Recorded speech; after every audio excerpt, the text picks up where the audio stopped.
Cada dia o James Wan tá se mantendo mais e mais presente no gênero terror, mas nem tudo que ele faz é bom, como por exemplo Gritos Mortais ou o primeiro Annabelle. E finalmente chegamos ao mais recente trabalho dele, que é Maligno, que tenta rebuscar filmes trash dos anos 80, só que faz isso de uma forma ridícula e até lembra filmes do Lifetime, só que a grande diferença é que Maligno é bem mais sangrento. Bora falar sobre esse novo filme que tá disponível nos cinemas e em breve vai estar disponível no HBO Max. Quero falar no começo do vídeo sem spoilers para quem ainda não assistiu, e da metade pro final quero falar com spoilers e comentar aquele final com aquela reviravolta doida. Hey pessoas, eu sou o Matheus e no vídeo de hoje falaremos sobre Maligno.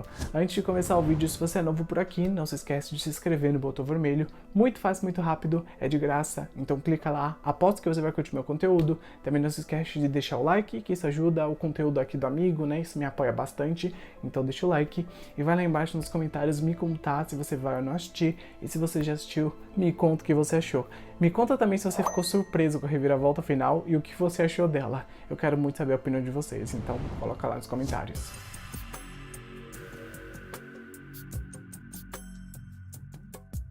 Maligno começa com uma cena em um hospital psiquiátrico bem misterioso, que até parece que é um hospital de Hopkins de Stranger Things. E nessa cena a gente vê ali uma médica falando que o tratamento de um paciente falhou e é hora de remover o câncer. Logo em seguida, a gente é jogado para os dias atuais e conhecemos a Madison, que é uma mulher que está grávida, teve vários abortos espontâneos do passado e isso acabou enfurecendo o marido dela, que se tornou agressivo e empurrou ela contra a parede, fazendo assim ela ferir a cabeça. E depois dessa agressão, a casa da Madison acaba sendo invadida, o marido dela é assassinado e logo em seguida ela acaba sendo atacada e hospitalizada. E em virtude desse ataque, a Madison acaba tendo outro aborto e logo em seguida ela começa a ficar bem traumatizada com tudo isso que aconteceu na vida dela e começa a ter alguns sonhos bem realistas, alguns sonhos ali onde ela vê o cara que atacou ela matando pessoas brutalmente, e a gente segue nessa premissa até o final do filme. E é óbvio que no filme a polícia entra no meio da trama, já que eles precisam descobrir quem tá matando essas pessoas, né? Já que uma pessoa misteriosa que nem digitais deixa. E a gente também percebe que a irmã da Madison, a Sidney, quer também descobrir o que tá acontecendo para ela ajudar a irmã dela. Então ela inicia sua própria investigação. E a Sidney é maravilhosa e para mim uma das melhores personagens do filme. Sem spoilers, é basicamente isso que eu posso dizer sobre o filme, porque depois começa a ter algumas reviravoltas, começam a ter ali algumas resoluções para algumas coisas.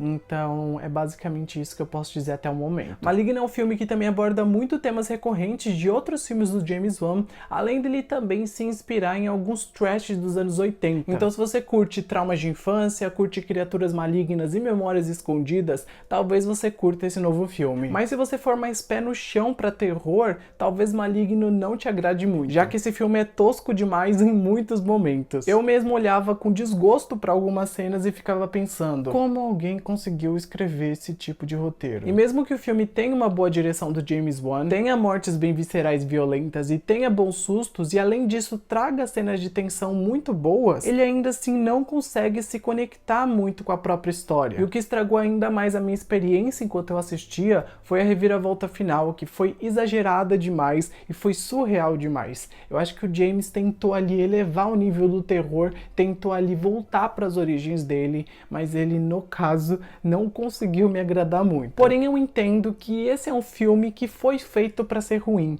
Então é um filme que, quando ele fez, ele falou, esse é um filme ruim dos anos 80 que eu tô fazendo em 2021. Eu sinto que essa foi a intenção dele. E se essa realmente foi a intenção dele, ele atingiu o objetivo, porque ele fez um filme bem ruim. E olha, eu já digo aqui pra vocês que esse vai ser aquele filme 880. Ou você vai amar ou você vai detestar. Mas eu ainda assim fiquei ali pensando, puta merda, essa história fosse um pouquinho melhor, ia ser um filme muito da hora, principalmente porque eu tinha gostado da trilha sonora. Eu em alguns momentos achei ela um pouco estranha, mas à medida que o filme foi passando eu fui me acostumando com ela, e é uma trilha sonora bem diferente do habitual para os filmes de terror. Então realmente foi uma coisa que o James trouxe lá dos anos 80 aqui para 2021, mas a minha experiência não foi uma das melhores, e quando eu terminei o filme, a primeira coisa que eu pensei foi, meu Deus, eu acabei de assistir um filme do Lifetime nos cinemas junto com um filme filme de A Morte do Demônio. Foi uma junção desses dois filmes em um único longa. Então eu fiquei um pouquinho ali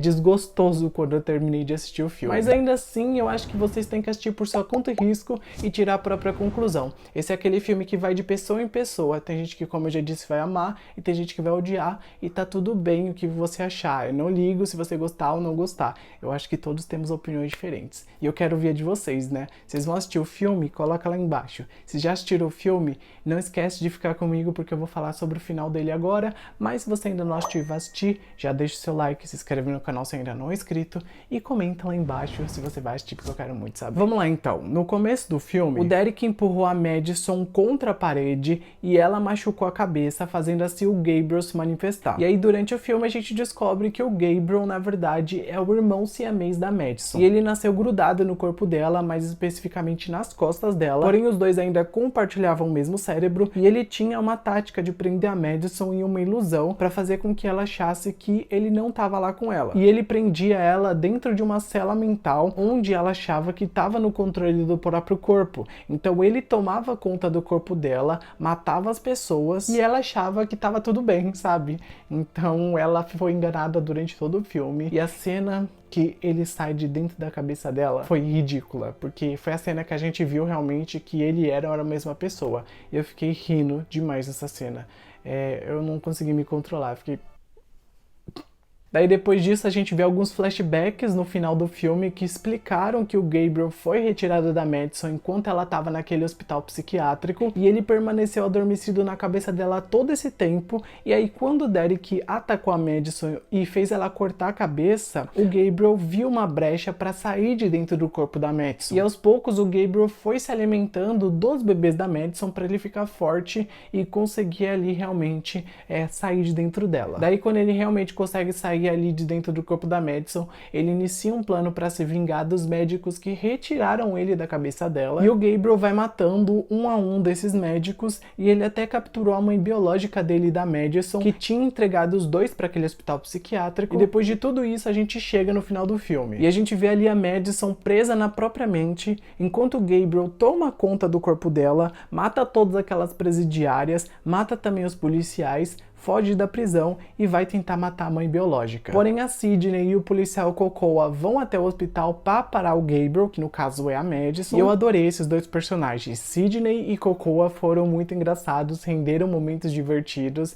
e eu acho que foram personagens que se complementaram muito durante o filme. Mesmo que eles não tiveram tantas cenas juntas, os olhares deles foram engraçados. Assim como também a Regina e a CSI Wine, que foram ali da polícia e também renderam momentos engraçados. Esses quatro personagens, no geral, pra mim, foram os alívios cômicos do filme, que funcionaram muito melhor do que a própria protagonista. E, aliás, uma curiosidade, a atriz que faz a CSI Wine, na verdade, é a esposa do James Wan, que é o diretor do filme. E o filme, então, acaba com a Sidney ajudando a Madison a tomar conta do próprio corpo, já que o Gabriel ia matar a Sidney porque ele tinha inveja dela, porque, no caso, ele era o irmão da Madison e ele sentia inveja da nova irmã, que era a Sidney. E a Madison acaba prendendo o Gabriel em uma cela na própria mente, e a cena que eu vi as grades eu não consegui me conter, novamente eu tava assim no cinema, eu não tô acreditando que eu tô vendo isso. É sério, cada hora eu ficava com mais vontade de rir. E a cena que o Gabriel atira na Sidney, eu quase levantei no cinema e falei, gente, eu aposto que isso daqui é só a Madison controlando o Gabriel, porque eu já tinha sacado antes. Todo esse último ato de Maligno foi muito tosco, foi muito ridículo, foi muito mal feito, mas assim, eu aposto que vai ter gente que vai gostar. É aquele típico filme que vai agradar uma certa quantidade de público, e é isso que o James Wan fez. Eu acho que ele não fez realmente para agradar todo mundo, ele fez para agradar um nicho específico. E o filme acaba sem muitas explicações, mas teve algumas coisas que eu pensei depois do final. Como, por exemplo, a Madison matou várias pessoas aí durante toda essa jornada onde o Gabriel estava controlando ela. E mesmo que não tenha sido ela que matou, né, a consciência dela que fez isso, ela ainda assim foi o corpo usado para matar, né? Então, no caso, ela tem que ser incriminada por isso. A única coisa que ajudaria ela a sair inocente dessa situação investigação são aquelas fitas que a Sidney encontrou naquele hospital psiquiátrico, mas ainda assim continua sendo o corpo dela, então as consequências no caso cairiam nas costas dela. E eu até me lembrei nesse momento do filme Invocação do Mal 3, onde o carinha lá foi possuído e daí ele acabou sendo incriminado no final das contas e acabou pagando a penitência ali na prisão. Então não teve essa de desculpa, o demônio me possuiu. Eu acho que vai ser bem complicado explicar que o irmão adormecido dentro da cabeça dela possuiu o corpo dela para fazer tudo aquilo. Então eu acho que, no final das contas, ela deveria sofrer a consequência e ser presa. Principalmente porque ela matou um esquadrão inteiro de policiais ali na delegacia, e eu acho que aquilo lá é meio complicado de você encobrir, né? Principalmente porque eu acho que a delegacia deve ter câmera e vai ver que foi ela que matou todo mundo. Então, eu acho que esse filme não teve um final tão feliz quanto a gente imaginou. Me conta aí o que vocês acham que aconteceu com a Madison depois do final do filme. Me conta aí se vocês curtiram o filme, que eu quero muito saber. É sério mesmo, eu quero saber quem não gostou e quem gostou. Coloca nos comentários. Não esquece de deixar o like se você ainda não deixou. Se inscrever no canal se você ainda não é inscrito. Eu fico por aqui. Grande beijo pra todos vocês. Até o próximo vídeo. E tchau!